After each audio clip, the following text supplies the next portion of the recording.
E o majestoso pegou fogo mesmo debaixo de chuva. São Paulo 3, Corinthians 1. Mesmo que seja início de temporada ainda, eu gostaria de compartilhar algumas ideias interessantes sobre essa partida. E o software que eu utilizei para fazer essa análise, tanto os desenhos nas imagens quanto os gráficos que eu vou utilizar aqui para ajudar a contar a história da partida, foi tudo feito utilizando o Game Vision. Você pode baixar grátis aí no seu computador o Game Vision e começar a fazer suas próprias análises, suas próprias edições de vídeo. O link para você conhecer o Game Vision tá aqui na descrição. Começando pela escalação do Corinthians de Ramon Dias, que foi a campo com Hugo no gol, Mateuzinho na lateral direita, André Ramalho e Kaká dupla de zaga, Matheus Bidu na lateral esquerda, um losango do meio de campo com Ranieri, Carrídio, Coronado e Alex Santana, Depay e Yuri Alberto a dupla de ataque. Enquanto o São Paulo de Zubeldia foi a campo com Rafael no gol, Igor Vinícius na lateral direita, Arboleda e Alan Franco a dupla de zaga, Enzo Dias na lateral esquerda, Alisson e Pablo Maia a dupla de volantes, Lucas Luciano e Oscar fazendo essa linha com 3 jogadores e o Calério centroavante da equipe. Vou fazer um filtro aqui no gráfico de eficiência geral das duas equipes, pegando apenas os lances aqui do primeiro tempo. Se você der uma olhada aqui, você vai perceber que foi um jogo mais travado, mais disputado, muito brigado, campo molhado, pesado. Então, o primeiro tempo ele teve uma interação um pouco mais travada dos dois lados. A única chance clara de gol foi um escanteio lá pro Corinthians no finalzinho do primeiro tempo. Mas é interessante a gente tentar entender o que travou esse cenário dos dois lados e por que o segundo tempo teve aquela chuva de gols. Câmera aberta aqui, o paraíso dos analistas. Esse é um lance de uma posse de bola do São Paulo, Corinthians em organização defensiva fazendo ali o seu losango no meio de campo. Como você pode perceber pelos posicionamentos, o Alisson recuava bastante aqui para fazer essa saída de bola junto com os dois zagueiros do São Paulo e o time formava praticamente um losango também, a marcação ficava muito travada ali pelo corredor central, porque o Pablo Maia avançava um pouco mais, obviamente eles trocavam bastante de posição também,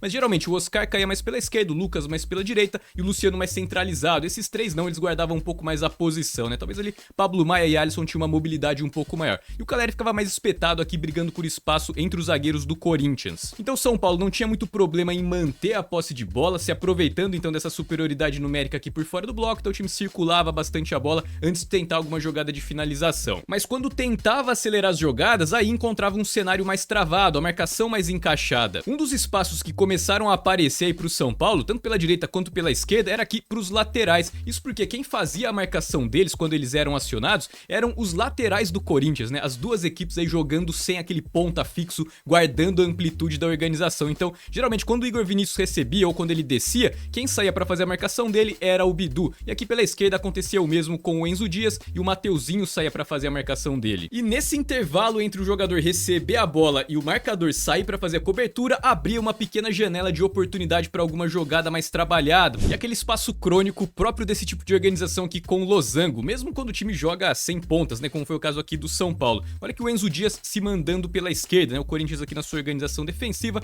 o São Paulo vai trazer essa bola para cá, e quando a bola chegar aqui, dá uma olhada como ele tem bastante espaço até ele receber e o Mateuzinho chegar aqui para fazer a marcação dele. Então, essa liberdade na origem da jogada, como a gente já cansou de ver aqui em várias análises, ela pode ser utilizada de diferentes maneiras, dependendo da altura do bloco de marcação. Geralmente, então, quando o time tá marcando em bloco médio, pode aparecer espaço aqui para alguma tabela para ganhar o lado do campo, pode aparecer espaço para algum lançamento de inversão ou um lançamento mais vertical mesmo, enfim. São várias possibilidades aí, como a gente já cansou de ver aqui no canal. A questão é que o São Paulo acabou não se beneficiando muito desse espaço, mesmo que encontrasse liberdade na origem da jogada, não conseguia conectar uma jogada com potencial de perigo um pouco maior. Então, com isso, as tentativas de ataque do São Paulo, mesmo com essa liberdade, com essa ligeira liberdade, vamos dizer assim, na origem da jogada, acabavam sempre mais travadas. Mas não deixa de ser um espaço oferecido que se repetiu ao longo do primeiro tempo inteiro e parte ali do segundo tempo. Olha só, de novo o Enzo Dias vai passando aqui, olha o Mateuzinho como ele tá mais recuado.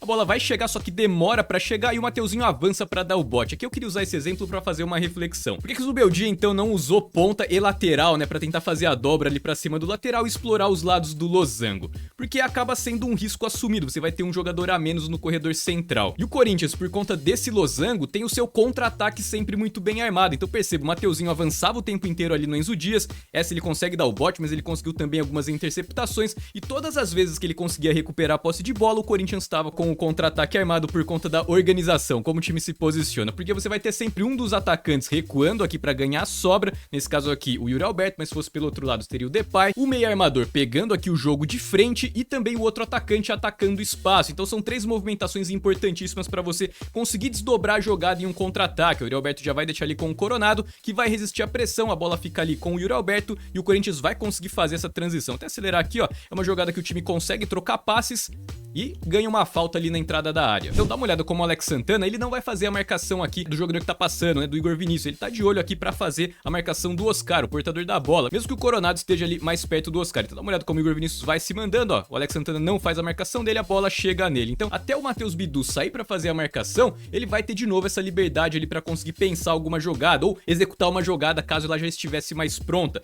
E aqui você tem várias possibilidades, né? Você pode fazer a inversão aqui pra descida do Enzo Dias, sobrecarregar aqui o lateral. Outra coisa que aparecia bastante na linha defensiva do Corinthians é que quando o lateral subia, ninguém fazia a cobertura aqui do espaço entre o lateral e o zagueiro, então são várias maneiras também de você conseguir explorar esse espaço. Por exemplo, aqui é o Luciano, né? Ele é canhoto, mas se você tivesse um destro aqui pra fazer essa diagonal de dentro pra fora, o Lucas, por exemplo, o próprio Oscar mesmo, seria uma boa jogada pra você conseguir ganhar esse lado aqui e já fazer um cruzamento rápido pra alguém finalizar aqui, entrando nas costas da defesa. Mas nesse lance até tem uma movimentação interessante, o Caleri que tava inicialmente espetado aqui entre os zagueiros, ele vai fazer o arco aqui pra cabecear em cima do lateral. Essa é uma jogada interessante, né? Não deixa de ser. E principalmente se você tem liberdade na origem da jogada pra esperar esse tipo de movimentação, o posicionamento do atacante, o potencial de perigo acaba aumentando. Mas de maneira geral, o São Paulo acabou pecando muito na execução. Esse cruzamento sai sem potencial de perigo nenhum direto na mão do Hugo. Ó, aqui são todos os ataques posicionais do São Paulo, ou seja, pegando o Corinthians em organização defensiva, mais recuado em campo, ali em bloco baixo. As bolinhas brancas são as tentativas de ataque do São Paulo. As bolinhas amarelas, vantagens do Corinthians. O time então recuperou a posse de bola do São Paulo sem que o São Paulo tentasse uma jogada de ataque. Dado interessante aqui, bastante volume de jogo no primeiro tempo, mas bolinhas brancas menores, significa então que o potencial de perigo da jogada foi menor. O São Paulo conseguiu um bom ataque aqui no segundo tempo, mas calma que a gente já vai chegar lá. Eu queria mostrar aqui pra você o totalizador, que vai trazer um dado interessante aqui. Eu vou tirar aqui pra facilitar, pra gente entender o perfil do ataque do São Paulo, as jogadas sem tentativa de ataque, então que o Corinthians recuperou a posse de bola. Pra você perceber então que primordialmente o São Paulo apostou nos cruzamentos, que era o espaço que acabava aparecendo ali pelos lados. Então o São Paulo até circulava em busca de outros espaços, mas esses espaços não apareciam, o corredor central estava totalmente entupido e o espaço que aparecia era para esses cruzamentos mais antecipados, jogadas de lado de campo. Por isso que a maioria das jogadas do São Paulo no seu ataque posicional foram cruzamentos e a maioria também potencial baixo. Agora vamos pro outro lado do campo para entender por que o ataque do Corinthians travou também. Aqui é uma jogada que o Corinthians vai fazer lá pela esquerda. A gente tem aqui o Matheus Bidu então apoiando o ataque. Como você tem o Lucas marcando ali pelo lado direito, ele não acompanhava as descidas do Bidu. Era responsabilidade então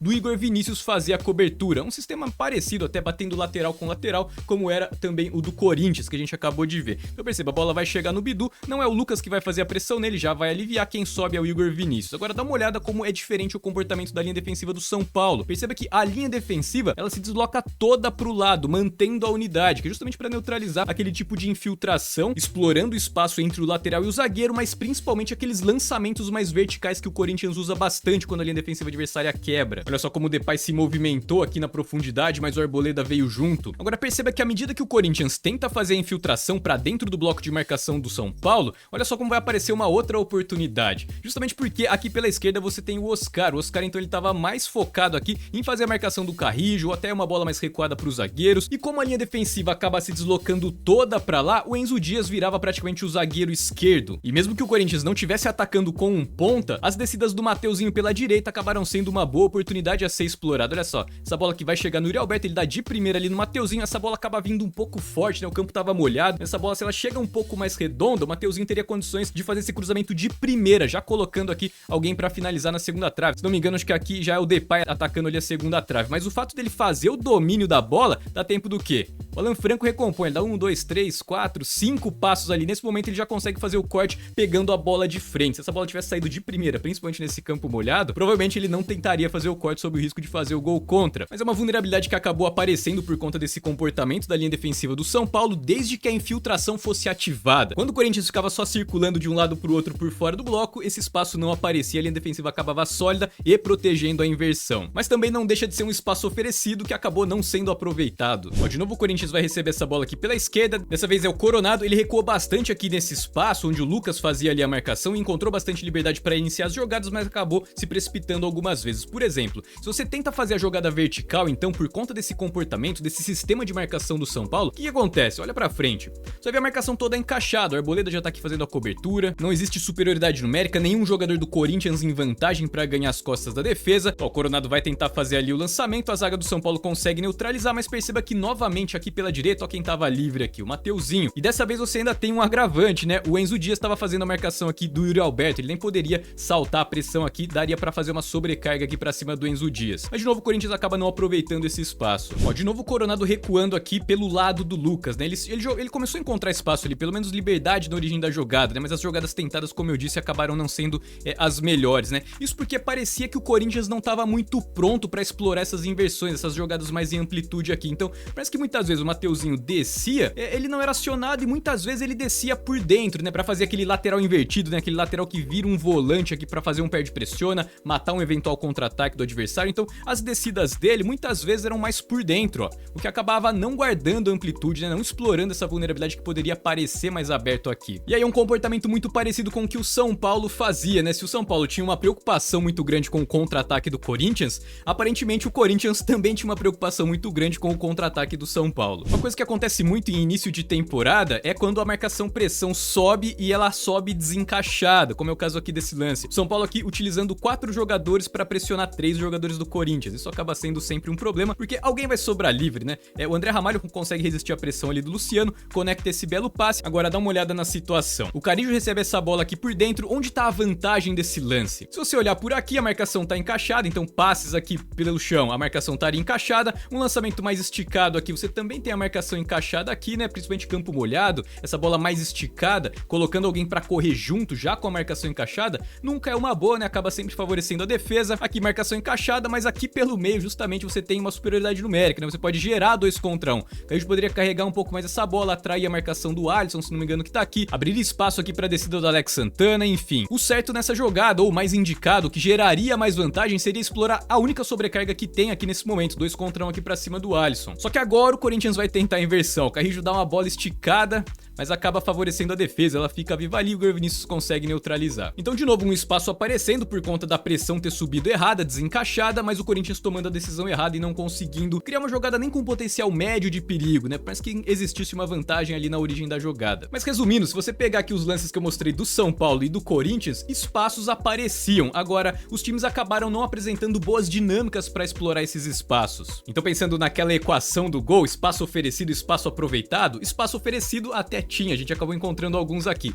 Espaço aproveitado acabou não tendo, por isso que o gol não saiu no primeiro tempo. Isso em vantagens táticas, porque no finalzinho do primeiro tempo o Corinthians teve uma grande chance a seu favor. E foi justamente em um escanteio.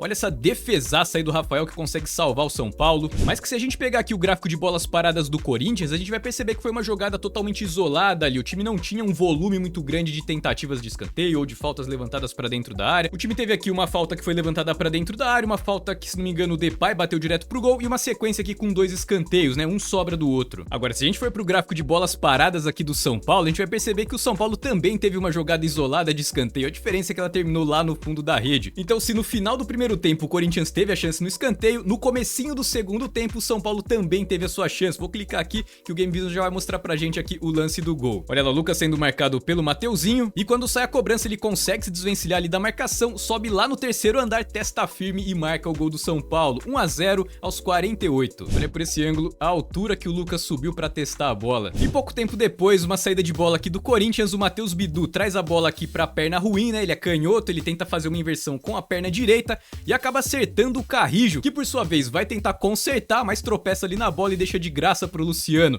Luciano serve o Oscar e o Oscar de perna canhota, perna ruim, aí sim pegando bem na bola. 2-0 São Paulo, belo gol aí do Oscar. Presentaço também do Bidu e do Carrillo. No intervalo, o Ramon Dias havia tirado o Alex Santana e colocado o Martinez, e aí logo que ele sofreu o segundo gol, ele fez sua segunda alteração. Ele colocou o Romero no lugar do Ranielli. Vou até pular aqui alguns segundos pra você perceber como ele mudou também o posicionamento do time. O Martinez passou a jogar aqui na do Ranielli depois da entrada do Romero. E já logo nessa primeira posse de bola do Corinthians, uma bola que o time tenta atacar, não consegue, vai recuar. Ela vai chegar aqui atrás com o Martinez, que havia sido recuado então, e ele vai tentar fazer uma inversão, ó, e ele vai dar de graça ali pro Caleri, mais um contra-ataque com muito perigo aí pro São Paulo. O Caleri puxa pra perna direita, dá de calcanhar e deixa redonda ali pro Luciano fuzilar de perna direita. Mas o Luciano acaba tentando trazer pra esquerda, não consegue fazer o domínio, não ajeita nela, dá 3 toques na bola ali, tenta fazer a finalização e aí o André Ramalho consegue se recuperar, neutraliza o que seria o 3-0 nesse momento. E 4 minutos depois, o mesmo Martinez que quase havia entregado o terceiro gol pro São Paulo, faz isso daí. acerta esse canudo de fora da área, manda na gaveta e diminui pro Corinthians 2-1 aos 61, que foi de quase responsável pelo início de uma goleada do São Paulo se abrisse 3-0, a quase herói de uma possível virada aí do Corinthians, ou pelo menos um empate, mas acabou não sendo nenhuma história nem outra. Essa história, o protagonista era ele, Lucas, e olha aí o que ele fez logo na sequência, né? Depois de sofrer o gol, ele vai pegar essa bola, tabela com o Caleri, bela devolução do Caleri, e ele entorta praticamente a defesa inteira do Corinthians, toca na saída do Hugo e faz 3-1 São Paulo. De novo pra você aí o gol do Lucas, que vale a pena, né? E destaque para a passividade da marcação e da defesa do Corinthians. E aí logo na sequência o Zubeldia mexeu o time, pelo menos ali no posicionamento e na sua estratégia de saída de bola. Ele acabou então recuando o Oscar, passou a jogar com uma linha de 3 aqui, junto com o Pablo Maia e junto com o Alisson, abriu o Luciano mais para a esquerda aqui para fechar a posição que era do Oscar e recuou um pouco mais o Caleri. Jogou então nesse 4-3-2-1. E em termos de saída de bola, como a gente pode perceber aqui claramente pelo gráfico, ó, depois de fazer o terceiro gol, tudo bolinha amarela, né? Ou seja, posse de bola perdida na saída de bola. O São Paulo passou a rifar, né? Dar chutão, não fazia muita questão de correr riscos ali na sua saída de bola. O Corinthians pressionava, o São Paulo já tentava uma bola mais esticada para não correr riscos e garantir a vitória mais tranquila. E o Corinthians, por sua vez, também tentou uma mudança ali para mudar o cenário da partida. Thales Magno e Romero, e o time passou a jogar com 2 pontos. O Romero já tinha entrado ali no começo do segundo tempo, mas uma coisa que mudou foi a organização do time. Desfez o losango, passou a jogar nesse 4-2-3-1. Agora, um outro gráfico que resume muito como foi a produção ofensiva do ataque do Corinthians depois das alterações é esse gráfico aqui, ó. Os ataques posicionais do Corinthians. Olha só, bolinhas brancas, ou seja, vantagem do São Paulo. O Corinthians começou a desperdiçar muita posse de bola, acabava perdendo a posse de bola sem nem tentar uma jogada, né? Ó, pegar essa aqui pra gente ver, dá uma olhada, ó, o Corinthians vai tentar uma troca de passes ali pela direita, já perdeu a posse de bola, e foi assim até o final da partida, né? O time desperdiçando muitas posses de bola, desperdiçando contra-ataques também. Aqui mais uma posse de bola tranquila, né? Tá recuada, ainda o time nem tentou uma jogada, ó, perde a bola de graça ali pro ataque do São Paulo. Mas aqui com a linha do tempo do Game Vision, você pode ir clicando nos lances que vai mostrando lá pra você, fica muito fácil você estudar e entender o que aconteceu de fato em cada um dos cenários, ó. E pelo totalizador, a gente pode ter certeza disso, olha só, a maioria das posses de bola do Corinthians foram sem tentativa de ataque e posse de bola perdida. E não é de agora que o Corinthians vem apresentando essa deficiência nesse tipo de ataque, né, no seu ataque posicional. E foi dessa maneira então que o São Paulo bateu o Corinthians no majestoso, primeiro majestoso do ano, e que venham vários outros confrontos interessantes aí pra gente analisar. E pra você que quer dominar a tática, dominar a estratégia de futebol, desenvolver a sua leitura de jogo, conseguir perceber com facilidade as vulnerabilidades de qualquer sistema defensivo, quais são as melhores jogadas para explorar cada um desses espaços, a gente preparou um portal para você estudar tática. Futebolcursos.com, lá você vai encontrar o nosso melhor material em vídeo e as nossas ferramentas que vão facilitar bastante a sua vida. O link para você conhecer tá aqui na descrição e eu espero você lá pra gente estudar futebol de verdade. Muito obrigado por assistir esse vídeo até o final, espero que você tenha gostado. Vamos continuar de olho tanto no São Paulo quanto no Corinthians, e qualquer novidade eu trago aqui pra vocês. Grande abraço e até o próximo vídeo.